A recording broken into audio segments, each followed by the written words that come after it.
This is PGI. Please stand by. We're about to begin.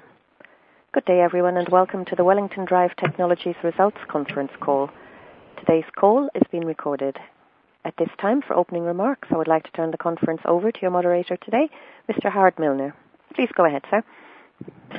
Thank you, and good morning, everybody. Welcome to Wellington's third quarter 2013 results conference call.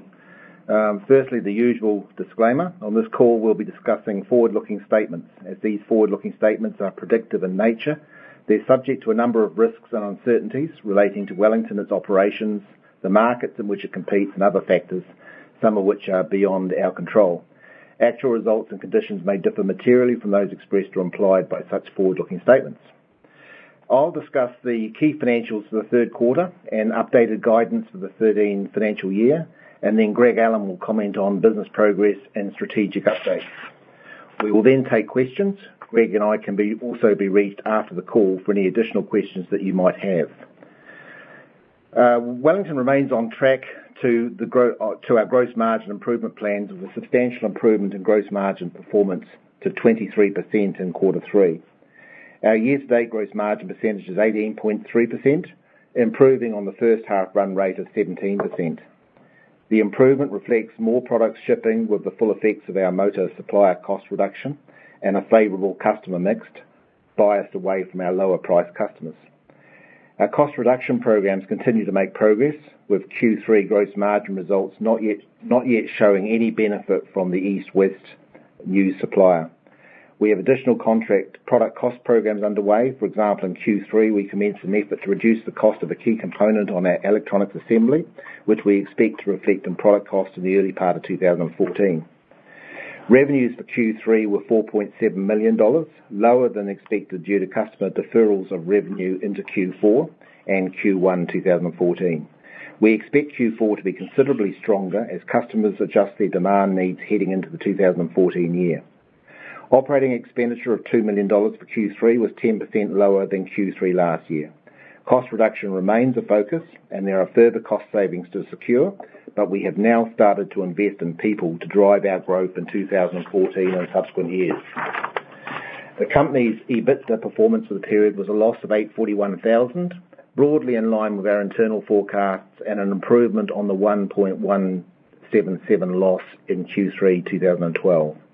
At an EBIT level, the Q3 loss was $969,000 compared to $1.5 million for the same period last year. The inventory turn at 30 September was 5.8 times on a 12-month rolling basis, and we're on track to our target of 7 times by year end. We are, however, increasing our stocking levels to support the transition to our new supplier East-West in order to ensure that we have no impact on customers during the transition. Our continued focus on inventory management and operational performance continues to support continuous improvement in inventory velocity. We are seeing pressure on customer commercial terms as a result of aggressive competitive behaviour and our response to ensure we maintain and win customer business. Working capital management will be a primary focus of the team as we head into 2014, and we look for alternatives in financing receivables and ensure we can compete aggressively. At the end of Q3, we had $4.1 million in the bank and no bank debt. We have maintained guidance for the 2013 year, i.e. revenue in the range between $30 to $33 million, gross margins within the 18 to 20% range, and an EBITDA loss of on or below $3 million. At this point, I'll hand over the call to Greg Allen. Thanks, Howard. Hi, everyone, and thanks for calling in again for our Q3 result. And as always, we think it's important that we continue these quarterly communications with our investors to let you all know what is happening in our business. The highlight for us during Q3 was our continued progress in expanding gross margins, the launch of 2 new products aimed at supermarket OEMs, which is a new market focus for us. Those products were the fan pack and the lower power version of our existing EC motor. We also worked to strengthen our Asia business team with the addition of a sales and marketing director in China. And of course, we closed our partnership deal with East-West. These results were all part of our 5 main priorities that I talk about as we progress through 2015. And those priorities were targeting market expansion, cost reduction, lead time reduction, locating a strategic partner, and of course, strengthening our company's resources. So we feel like we're making very good progress against those 5 main priorities. On the gross margins, I am encouraged that notwithstanding product mix did help us somewhat, we can deliver north of 20% gross margin before we have any of the East-West cost benefits, which we expect to flow next year. We probably won't get the same benefit from product mix in Q4 as sales returns to normal levels, but regardless, we are on track to achieve our gross margin goals for the year. In Q3, our revenue was lower than we would have liked, both sequentially and year over year. Q3 is typically our seasonally lowest quarter, and this year it was lower than last year due to customers moving demand between the quarters. We did not, however, lose any business. We are already seeing demand come back into Q4, but this lower than expected Q3 has meant we have adjusted our revenue guidance slightly down to the low end of our range. I personally meet with all of our major customer executives on a regular basis and believe our relationships are stronger than ever. We are seeing many of them confirm volumes for 2014, and they are getting excited about our new product releases. Now to the East-West project. Internally, we have named Dave Howell, our CTO, as the Executive Project Manager for the East-West startup. There is, as you may expect, some heavy engineering effort involved in qualifying a new supplier.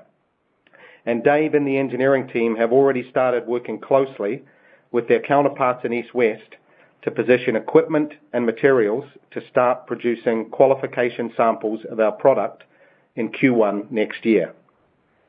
Large-scale supply chain transitions such as ours are complex, so I am being particularly cautious to ensure we allow enough time to support a well-executed project.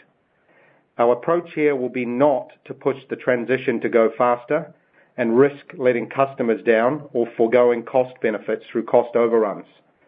We will be cautious and we will manage this project within a timeline that makes sense and we can assure execution. On top of the East-West cost reductions, as Howard mentioned, we have a number of other product cost reduction activities underway. For example, some of the component cost reductions that we're working on in our motors. Value engineering of our current products will continue to be a focus in 2014, and we will also leverage the new skills we gain with our new partner East-West to look at every opportunity to take cost out of our products. As you've heard from Howard, we have reaffirmed our 2013 guidance today, and while our revenues are still within the previously guided range, albeit at the lower end, our gross margins and EBITDA are on track. We do have 2 months to go before the year end, and so most of our attention is on closing this year out. That said, we are starting to turn our minds to next year's focus areas. Our intention for 2014 is to exit our turnaround phase and transition more into a growth strategy. Our objective will be achieving positive EBITDA, and we will balance that objective with increasing the investment in growth as our operating performance continues to improve.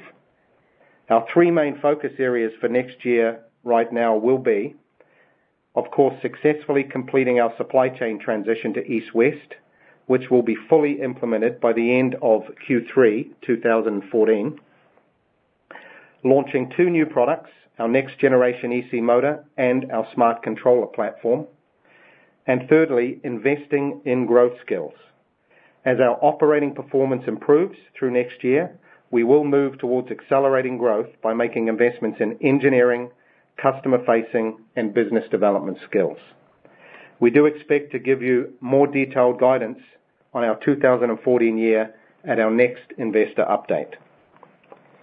Thanks, everyone. That ends my comments, and I'll hand it back to the operator to take questions from you all. Thank you very much. Ladies and gentlemen, if you would like to ask a question today, please press star 1 on your telephone keypad. If you are using a speakerphone, please ensure that your mute function is switched off to allow your signal to reach our equipment. Once again, please press star 1 on your telephone keypad to ask a question. We will pause for a moment to assemble a queue.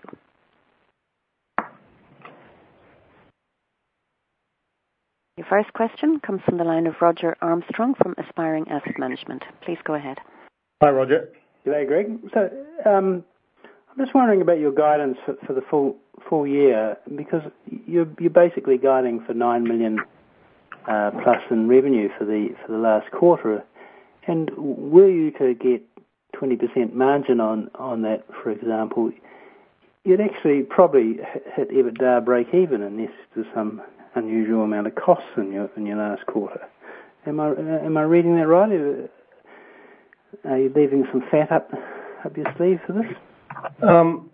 Look, I think from a revenue point of view, Roger, I mean, you said 9 million. That's probably not far away. I would say about Q4, there's still some customers moving in and out. I mean, some of our larger customers are deciding whether they want to pull in from Q1 into Q4.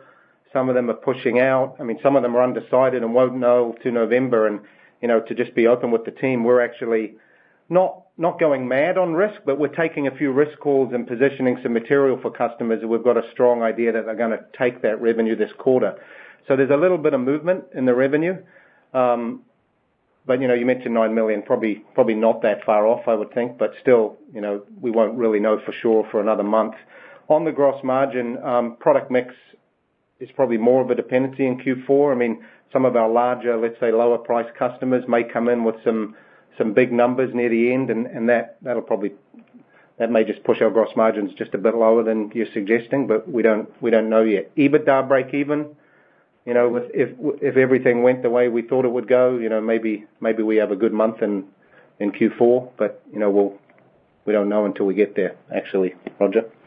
Okay, and I'm just curious about your East-West deal, because a lot of companies announce great alliances where all is promised, not normally in terms of opening up distribution networks, but from where we sit, all we really see with this deal is that they're going to become a supplier, which I imagine they could have become anyway without giving them equity.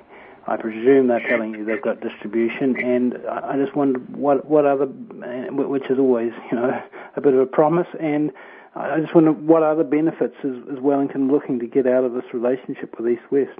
Yeah, that's a good question. So on the supply chain, the manufacturing front, there's actually, let me say, two agreements here. One formal agreement, which is the supply chain agreement, where we've got cost reductions locked in. We've got, a very typical supply chain partner agreement, and that's where we're focusing most of our energy now to make sure we don't screw that up and that we get the cost benefits we need next year.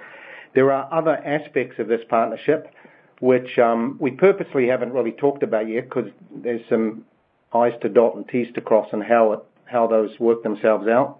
The two main ones are US sales and distribution, where we're working with East-West now to kind of figure out how to use their channels in the US specifically to increase our sales and actually increase their sales. So flowing our products and their products together through the existing channels that East-West, and to be frank, one of their largest shareholders, Diversitech, have in the US.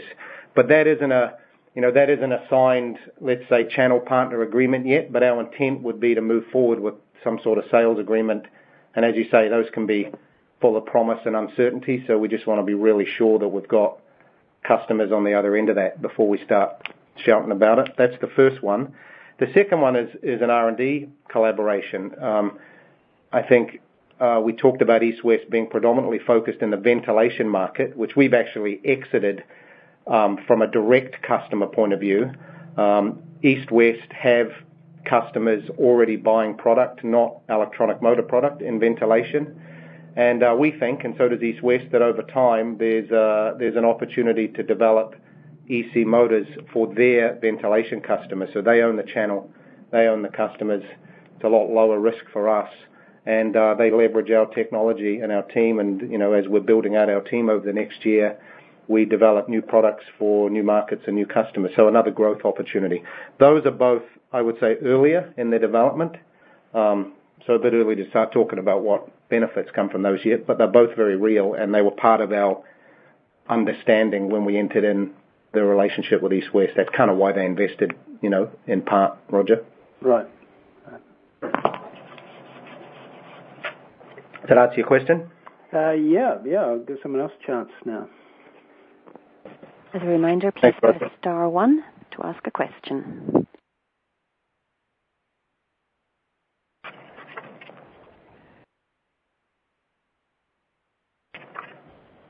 We have no further questions on the line at this time. Roger, it's only you answering questions today.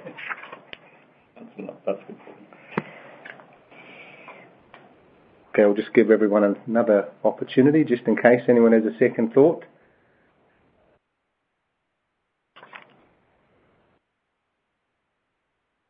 No more questions, operator? No more questions at this time. No. Okay. Thank you, everyone, for joining. It doesn't look like there's any more questions. I appreciate the questions you had, Roger. And we look forward to a strong Q4. And as I said in my statements, we are, really just starting to think about how we execute and deliver next year, both from a growth perspective, but continuing with the operating improvements that we've delivered so far this year. So look forward to talking to you all more at our next quarterly update or in between time. If anyone needs to contact Howard and I offline, then our details are in the press release. Thanks, everyone. Have a great day. That does conclude our conference for today. Thank you for your participation, ladies and gentlemen. You may all disconnect.